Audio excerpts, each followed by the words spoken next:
आफरीन कैसे मना रही हैं ईद का दिन?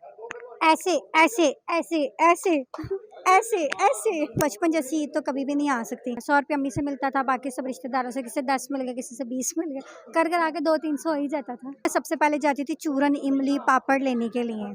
लबदी सा लम्बे पापड़ हो गए, गोल पापड़ हो गए, खट्टे पापड़ हो गए, चूरन हो गया। चूरन जो इमली के ऊपर डाल के खाते हैं, मैंने ये चीज़ें ले आनी सारी। तो जो चीज़ 100 की होती है मुझे 1000 की बताई। आगे से पता क्या कहते हैं, मैडम रब ने थानू इन्ना पैसा दिता है, थानू की फर्क पैंदा है इहदे नाल। मैं कहूँगी ना ये 900 की कर लें, कहें मैडम हुण तुसीं 100 रुपया छुड़ाओगे।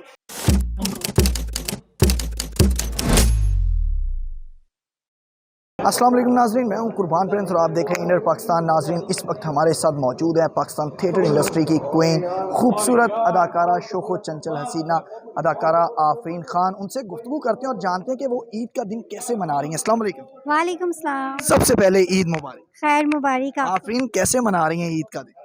ऐसे ऐसे ऐसे ऐसे ऐसे ऐसे आफरीन, बचपन की यादें सबसे पहले मुझे ये बताएं कि बचपन में कैसे ईद गुजारती थी, कितनी ईदी मिलती थी, किस तरह के ड्रेस लेती थी और कितनी मार पड़ती थी ईदी वाले दिन कपड़े ख़राब करने पे? नहीं, ईदी पे कोई मार नहीं पड़ती थी कि मैं हम दोनों बहन भाई अपने मामा पापा के बहुत लाडले थे। और उसके अलावा ईद बहुत अच्छी होती थी। बचपन जैसी ईद तो कभी भी नहीं आ सकती। जब हम बचपन में होते हैं हम कहते हैं बड़े हो जाएं, जब हम बड़े होते हैं तो पता लगता है कि बचपन ही खूबसूरत होता है। तो कितनी ईदी मिलती थी? 50, 100, 1000? 100 रुपया 100 रुपया 100 रुपया 100 रुपया अम्मी से मिलता था, बाकी सब रिश्तेदारों से किसी से 10 मिल गए, किसी से 20 मिल गए, कर कर आके 200-300 हो ही जाता था। तो वो फिर जब इतनी भारी अमाउंट जमा हो जाती थी 200-300 रुपए की, तो वो फिर खर्च करने को भी दिल नहीं करता। क्यों फिर नहीं करता? वो फिर ये भी होता है ना बचपने में कि एक दिल करता है मैं चीज़ ले लेना, एक दिल करता है ना लो। तो आपके क्या जज्बात हैं? मेरे जज्बात ये होते थे, मैं सबसे पहले जाती थी चूरन, इमली, पापड़ लेने के लिए।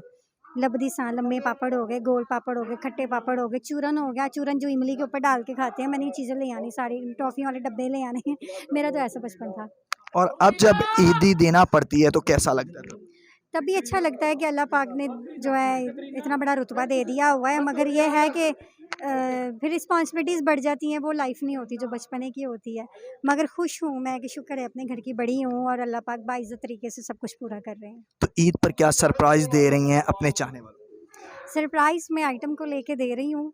इंशाल्लाह मैं जो तैयारी कर रही हूँ ईद पे, वो बहुत अच्छी होगी और आप सबको पसंद आएगी।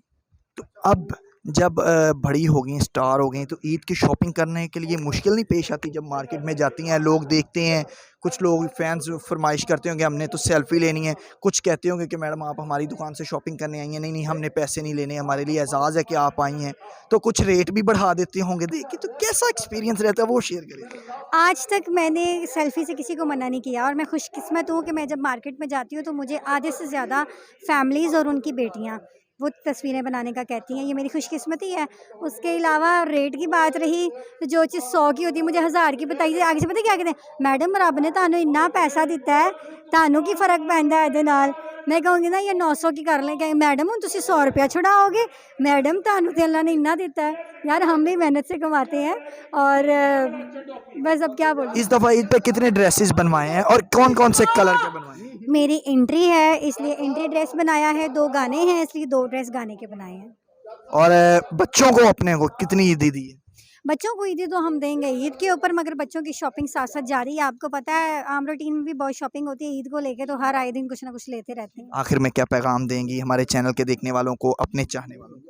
यही पैगाम है कि इनर पाकिस्तान चैनल बहुत अच्छा है और इसने बहुत कम टाइम में बहुत ज़्यादा कामयाबी हासिल की है। और मेरी दुआएं हैं, बेस्ट विशेज़ हैं कि ये इसी तरह कामयाब रहे। और ईद को लेके ये पैगाम है कि सब मुसलमानों को ईद मुबारक, खुश रहें, आबाद रहें, खुशियाँ बांटें, जो नाराज़ हैं उनसे सुलह कर लें। पता नहीं अगली ईद हमें नसीब हो या ना हो, तो यही सोचकर अपने प्यारों को मिलें। और थैंक यू। बहुत शुक्रिया आफरीन जी, आपने आफरीन खान की खूबसूरत गुफ्तगू सुनी। उन्होंने कहा कि अपने प्यारों का ख्याल रखें और इन खुशियों में, ईद की खुशियों में उन लोगों को ना भूल जाएं जो आपके इर्द गिर्द रहते हैं। इसी के साथ मुझे कुर्बान प्रिंस को दीजिए इजाज़त। अल्लाह ने के बाद।